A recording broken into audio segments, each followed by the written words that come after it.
Hello guys, welcome to my channel. Today we discuss about the Atlantic Road.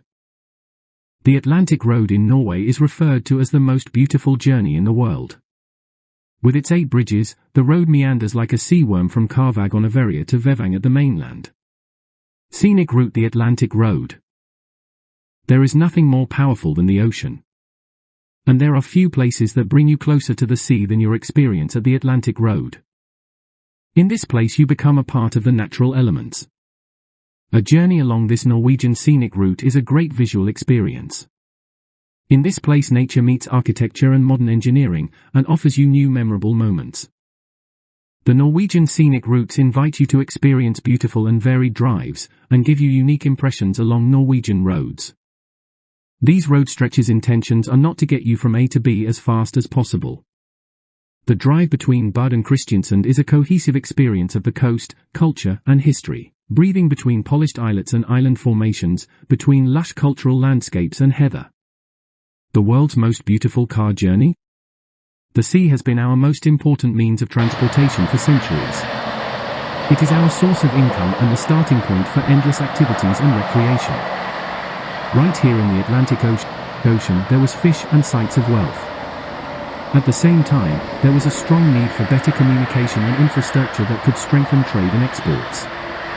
Norwegian scenic route: the Atlantic Road connects Avery with the mainland through islands, islets, and reefs by means of 8 bridges.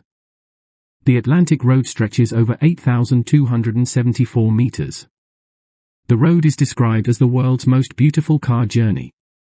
Started in 1983, the road was finally opened in 1989.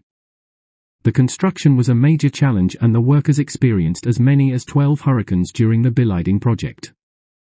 In 2005, the Atlantic Road, Atlanterhavsveien, was named as the building of the 20th century. The spectacular viewpoints. Atlanterhavsveiens Sveivesti, Soaring Path, and the Service Centre are 2 interesting attractions located at Eldusia in Avery. Eldusia is the largest picnic area, beautifully situated by the ocean, with a major view to the horizon. It's well worth a stop here. The service building has a special architecture and houses a cafe, tourist information, and toilets. There is also a large parking space. Around Eldusia, a soaring path wins its way, partly to the top of the service building. Here you get an impressive view of the ocean and the rest of the world. The design of this trail is by Gilardi plus Helsten Architects. The soaring path is made of a grate that almost floats over the terrain, founded with piles. This walk is designed for all ages. The sporty guest will meet challenges in wind and wave surfing among roaring waves. For divers, there are good opportunities for diving to the ship cemetery in Hustadvika and other exciting places. This is the area for experiences in all kinds of weather. A close contact with the Atlantic Ocean opens up for your own personal adventure with panoramic views of the sea and skerries. Places near the Atlantic Road. The Atlantic Road lies between the 2 cities Kristiansand and Molde, and meanders in the ocean between Avery and Hustadvika. Read more about the places nearby. Avery. Avery is at the gateway to the Atlantic Road, one of the 10 most visited attractions in Norway. This unique stretch of road takes you to the edge of Northwest, where solid ground meets merciless sea. Travel inspiration. The route was originally proposed as a railway line in the early 20th century, but this was abandoned. Serious planning of the road started in the 1970s, and construction started on August 1, 1983. During construction the area was hit by 12 European windstorms.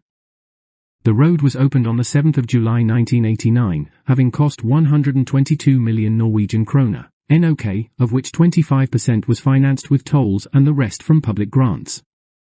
Collection of tolls was scheduled to run for 15 years, but by June 1999 the road was paid off and the toll removed. The road is preserved as a cultural heritage site and is classified as a national tourist route. It is a popular site to film automotive commercials, has been declared the world's best road trip, and been awarded the title as Norwegian Construction of the Century. In 2009, the Atlantic Ocean Tunnel opened from Avery to Kristiansand. Together they form a second fixed link between Kristiansand and Molde. Route description. The road is a 8.274 kilometre, 5.141 miles, long section of County Road 64 that connects the island and municipality of Avery with the mainland at Ide. The road runs across an archipelago of partially inhabited islands and skerries. 2. To the north lies Hustadvika, an unsheltered section of the Norwegian Sea, to the south Lorvif Jordan. 3. The road has a width of 6.5 meters, 21 feet, and a maximum gradient of 8%. 4. It consists of 8 bridges and 4 resting places and viewpoints. Several tourist sites, including dining, fishing, and scuba diving resorts, have been established on the islands. 5. Along with the section from Vevang to Bud, the road has been designated one of 18 national tourist routes. 6. The road begins at Utheim on Avery, close to the village of Karvag. It runs onto the island of Kuholmen and then across the 115-metre, 377 feet, long Little Lorvisund Bridge onto the island of Lille Lorvi. It continues across the 52-metre, 171 feet, long Stor Lorvholmen Bridge onto Stor Lorvi. Next it crosses the equally long Geitisund Bridge to Gaitia, which features a viewpoint and parking. It then runs across Eldusia and Lingholmen, before reaching Eldusia, where there are a resting place, parking and a viewpoint. Next is Storsisundit Bridge, a cantilever bridge 260 metres, 850 feet, long. The municipal boundary between Ide and Avery runs under the bridge.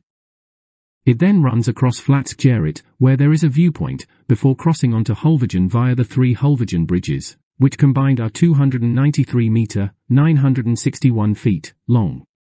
From there the road runs through Skarvi and Sturmsholmen, both with a resting place. The route reaches the mainland over the 119 metre, 390 feet, long Vivingstraumen Bridge. 4. 7. The first proposals to use the route were made in the early 20th century.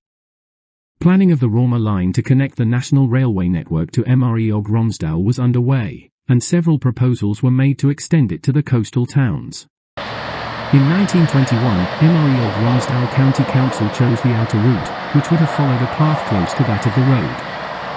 The Roma line was not built beyond Andelsens, and in 1935 the Parliament of Norway decided to connect the coastal towns in Mre og Romsdal to Andelsens by road, instead of rail. 8. Thanks for watching. Subscribe and like my channel.